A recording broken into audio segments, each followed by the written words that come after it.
Bem, pessoal, retornando ao nosso capítulo sobre equilíbrio e elasticidade, a gente vai falar um pouco sobre a relação entre tensão e deformação e módulo de Young, certo?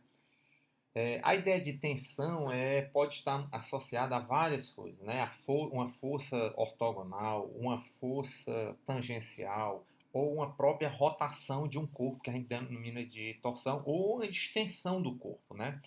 Então, para cada tipo de deformação, a gente introduziremos uma grandeza chamada tensão, que caracteriza a intensidade dessa força que é aplicada ao corpo e produz ou uma dilatação, ou uma compressão, ou uma torção.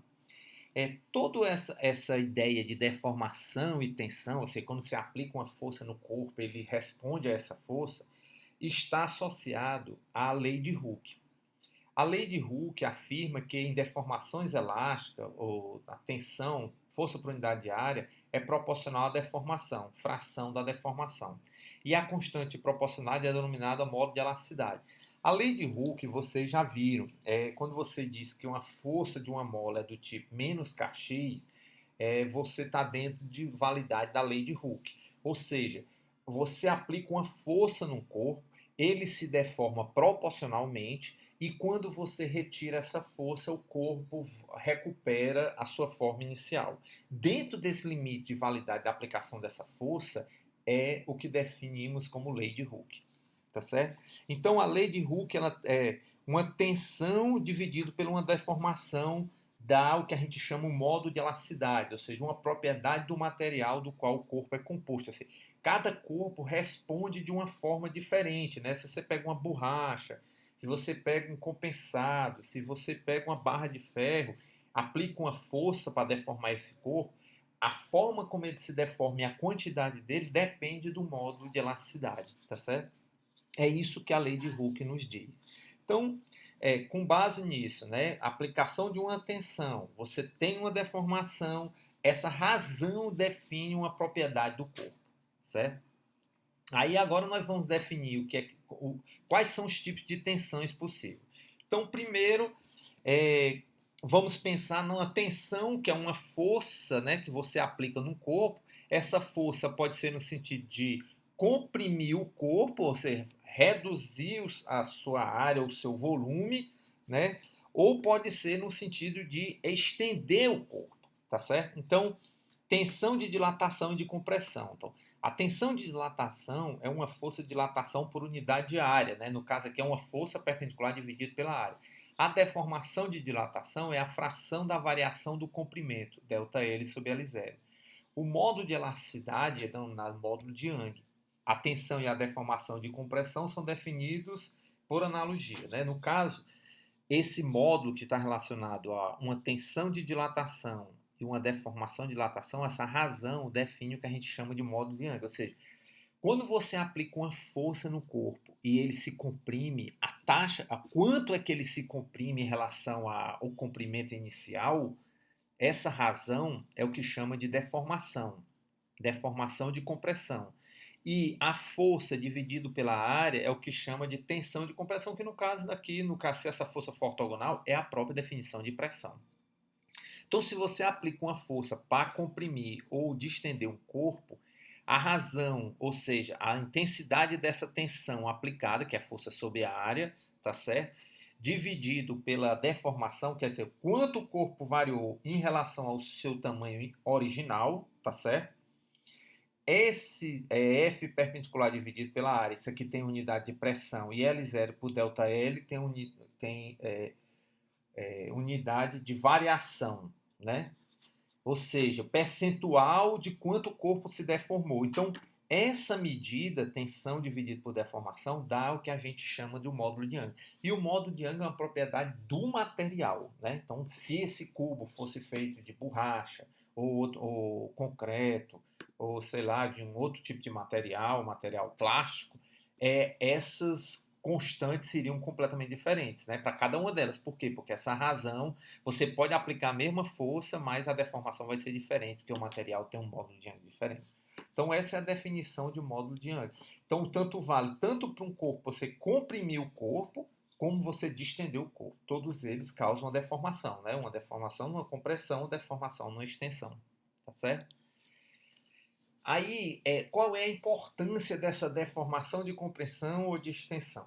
Então, quando você olha para uma viga de um prédio, que ela usa uma coluna, uma viga que recebe carga, né, força sobre ela tem as duas seções.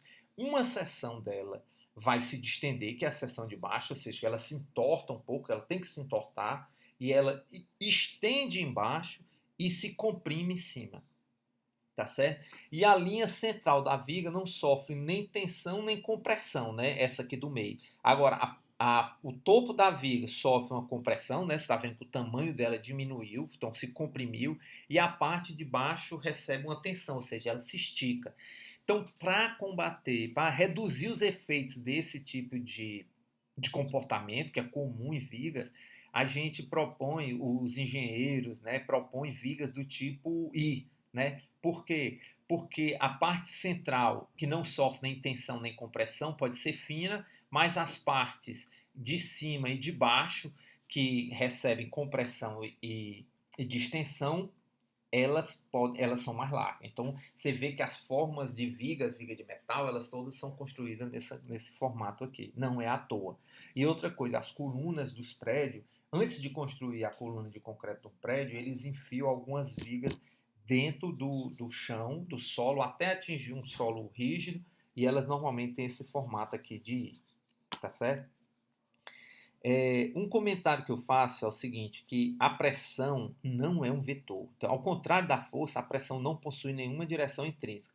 A pressão sobre a superfície de um objeto imerso é a mesma, seja qual for a orientação da superfície. Portanto, a pressão é grandeza escalar, não uma grandeza vetorial. Muito cuidado com isso, porque as pessoas confundem demais essa ideia de que pressão tem direção. Não tem direção, ela é um escalar, tá certo? Aqui eu mostro alguns módulos de Young e os módulos de compressão e módulos de cisalhamento, que a gente vai já ver, de alguns materiais, né? Então vocês verem que alumínio, bronze, cobre, não é à toa que você, né, módulo de Young do ferro, né, é muito alto, né?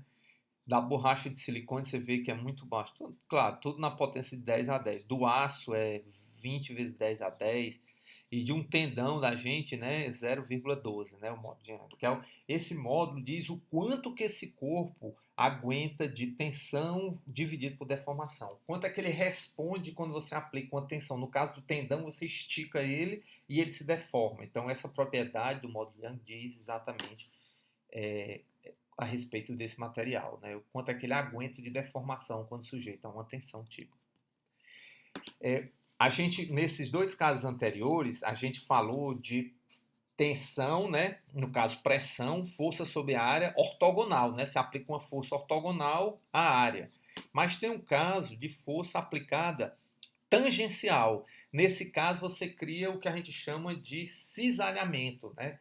Então, quando você tem uma área e aplica uma força tangencial, você encontra o que a gente chama da deformação de cisalhamento, que é a razão entre x e a altura h, certo? E a deformação de cisalhamento é a tensão de cisalhamento, que é a força aplicada por A, né? Uma força tangencial, no caso que é paralela à superfície, né? Não é ortogonal à superfície. Então, ela é uma força tangencial à superfície, tá certo? Com base nessas duas grandezas, você pode definir o que a gente chama de módulo de cisalhamento S, que é a tensão de cisalhamento, que é a força que você aplicou paralelo à superfície, dividido pela área, e a deformação de cisalhamento, que é o quanto que esse corpo se deformou na direção da aplicação dessa força, dividido pela altura H. Tá certo? Isso nos dá exatamente o módulo de cisalhamento de um corpo, né? O cisalhamento ele tanto é aplicado em sólidos, né? Mas também ele é aplicado em fluidos. No caso dos fluidos, quando você aplica, o fluido começa a escoar. Ele não suporta como sólido, né? Não suporta esse tipo de deformação. Já os fluidos eles são muito resistentes à compressão ortogonal, né? Eles quase não se deformam, né? Vocês quando forem estudar os capítulos de dinâmica de fluido, vocês vão ver essa propriedade dos fluidos. Mas ele não suporta cisalhamento, mas suporta pressão ortogonal. Essa força tangencial ele não suporta. Ele acaba, as camadas do fluido começam a se deslocar uma pelas outras. Aqui a gente tem um outro parâmetro que é a tensão volumétrica, né? A pressão de um fluido é a força por unidade de área. Ou seja, quando você aplica uma força num elemento de fluido, tá certo? Ele sofre, quando você aplica essa força, que é a tensão volumétrica, uma variação de pressão, ele sofre uma deformação. Essa deformação é definido, a tensão volumétrica por essa deformação define o que a gente chama de módulo de compressão. E o mais importante, o inverso desse módulo de compressão é a compressibilidade de um fluido. A gente vai ver que os fluidos, em geral, eles são incompressíveis. Não é que eles não variam, eles variam tão pouco que pode ser desprezado. Já os outros corpos não, apresentam um módulo de compressão maiores do que os fluidos, tá certo? Aí aqui a gente tem alguns exemplos, né, de compressibilidade, né, de líquidos, né, e a gente vê no caso aqui da água que é baixíssimo, né, a compressibilidade.